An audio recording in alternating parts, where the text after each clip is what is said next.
Brandy, thank you so much for a few minutes. I appreciate it. Congratulations on Wineville.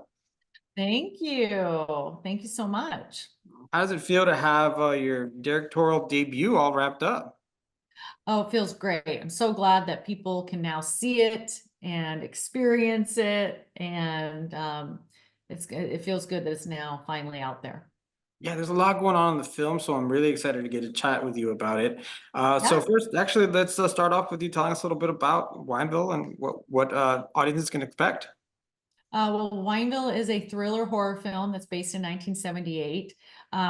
It's about a young girl who had a horrific upbringing, and a lot of bad things happened to her. So she had to escape and run away at 15, but then she has to come back to the family vineyard when her dad passes away. And when she comes back, she finds that everything just darkened, festered, and got worse. And the killings got worse when she came back. So now she has to do everything in her power to not only escape herself, but now she has an 11-year-old son that she has to rescue and save and get out of there as well. And we do not know if they're going to get out alive. Yeah, some of the best horror, well, maybe all horror. I mean, I can't really think of a film that's not really centered around some sort of trauma, some sort of dark energy that surrounds a character or a place. Tell me, how did you decide on kind of this particular upbringing for her, and then how much of it were you going to showcase in the film? Because it gets really real, and I feel like there's some people that may even get triggered by it. Um, it just it all just started evolving. And between myself and the writer, Richard Shankman, we just bounced ideas back and forth. And as sick and twisted as it is, which is very sick and twisted, as you know, and demented, that stuff really happens. Um, I even knew of some of these similar issues of people. And, so it really definitely, like you said, it could trigger people because, they're thankfully, I'm sure they're very far and few between, but, this kind of stuff could really happen in real life. And I wanted you to get to know the characters, right? And really see what makes them the way they are. And the only way to do that is to really show you what happened to them when they were young and what made them so screwed up. Yeah, and then obviously the pacing has to be right as far as when you reveal some of those notes. Some things that actually all of them we're not really going to talk about just because Yeah, we I want know. we want people to enjoy the film. Yeah. And speaking of enjoying it, you yourself are a horror fan. I had read that did something that you were introduced to at a young age. What do you love about horror, and why was it a horror film that you decided to make your jump into as a director? Um, I think because it's what I know and it's what we always watched as a kid. Like that was the genre that my family loved. So, it's as far as deciding to do it, it's what I know. So it's what I'm comfortable with. It's the type of movie that I've watched over and over and over again my whole life. We weren't like a family that sat and watched dramas, all the time. It was, the latest, newest horror film. So for me, that's where my comfort was. And also from a business standpoint, I had talked to a lot of producer friends, and they said that horror genre is the easiest type of movie to sell. So between those two things, it being my love and knowing it and it being an easier sell, it just made the best perfect combination. Yeah, we see that a lot actually, where budget constraints are too bad, and then also it just your creativity or imagination are based off of things that scare you. In which case, we just talked about it, some of the trauma that can really happen, that then allows us as an audience to kind of suspend disbelief a bit and to Yeah. go into that world, into that wine house, and the aunt. But also, you need great characters. Tell me about your cast. You have Caroline Hennessy, who plays Aunt Margaret, who's just unravels throughout the film, and then you Yeah. have Keaton, who plays Walter, and then Casey King plays Joe with that amazing body. Yeah. Yeah. And the good thing is each one of those actors portrayed those characters seamlessly. Like I could not have asked for a better performance from any of them. And Aunt Margaret, played by Carolyn Hennessy, it's almost like she was made to play that role. Like she did things and brought things out in that character that we didn't even have written on the page. You know, even just, I don't know if you recall, but when she started singing, go tell it on the mountain and all jolly, you know, that was all her. So thankfully, that song was part of public domain, so we got it for free. Otherwise, it would have been like, oh no, because we wanted to use that. So we got really lucky there. But she just came up with that and just started singing it, you know, and it just, the actors were fantastic. Yeah, she really gave me even like Resident Evil 10 vibes, which is crazy because Yeah. that's such a dark family like that's in that house. And I was like, she fits right in. She did very, Uh, very well. yeah.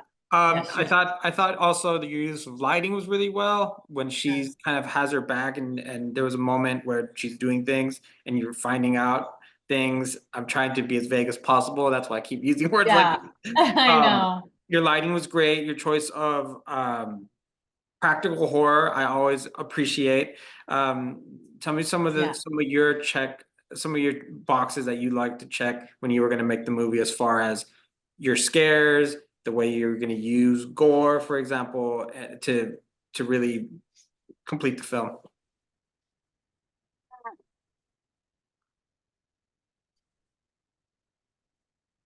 Well, first and foremost, practical effects was number one. Horror fans, and because I'm a horror fan, I know we want practical effects. We want real shit. We don't want it to be digitally done or whatever. We want real practical effects. And again, I was lucky enough to talk with top horror producers that, you know, back that up. That's like, yes, practical, practical, practical. So that was 100% important.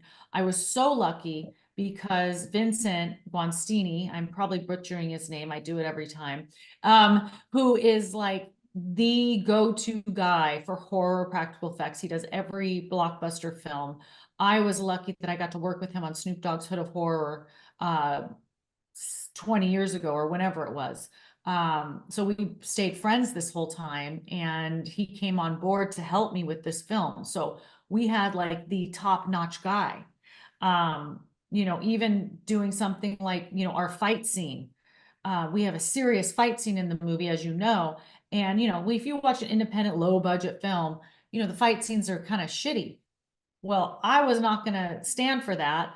I was lucky enough again to work with Art Camacho, who does all the big blockbuster films now. And he also came to help me on set, and he choreographed the whole thing. So that's why it looks like a real high budget fight scene, because I had the top guy choreograph it. So I was really lucky and that I had some people on board that are real professionals. And that was one thing that was really important to me. I was not going to just make some low budget cheese ball horror film. Like this was, I went into it feeling like this movie's going to be shown at Cannes. You know what I mean? Like, I was like, this is going to be a cult classic. I want it to be so good, even with music, picking out the songs. I paid for songs because I didn't want some cheesy person on a synthesizer creating some cheesy music. So I picked real songs from the 70s, like by real popular artists. And then the composing, a real composer went in and, you know, did the piano and the cello and the strings. Like it was a real composed movie, soundtrack. So all that stuff to me was really important. So even though, you know, it's a low budget film, it is made to really, it's made to feel like it's a much higher budget. I'm also going to give a shout out to your editor and to your Yeah, cinematographer, because right yeah. off the bat in the beginning, we obviously need to set the tone. And the first kill we see, the way it was shot, the way your shot selection was made it so that A, it didn't need to be too expensive, I felt, with some effects, and B, Uh-huh. it left a lasting impression with with the final result of what had happened then. And then Yeah, that set the tone for the rest of the film. So right. yeah, we can definitely see the love and horror that you have in Wineville. So Yeah, I appreciate that. thank you. Brandy, thank you so much for your time. I appreciate getting to spend a few minutes with you. Actually, you know what? Final question, just out of curiosity, what is your favorite Sure. horror movie of all time? If you have one, if you have a Um, couple of them, go ahead and say a couple of them. well, I mean, the one that comes to mind that really had the biggest impact, I don't know, there's so many. But I mean, the one that just came to mind that had such a huge impact on me is when I was 14 years old, watched Nightmare on Elm Street, and I had to sleep in my parents' room for 2 nights.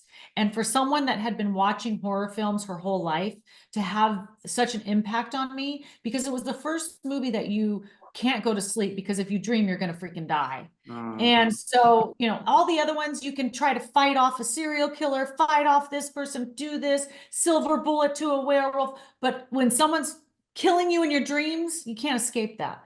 So for me, that was really spooky and really a new creative idea that hadn't been done before.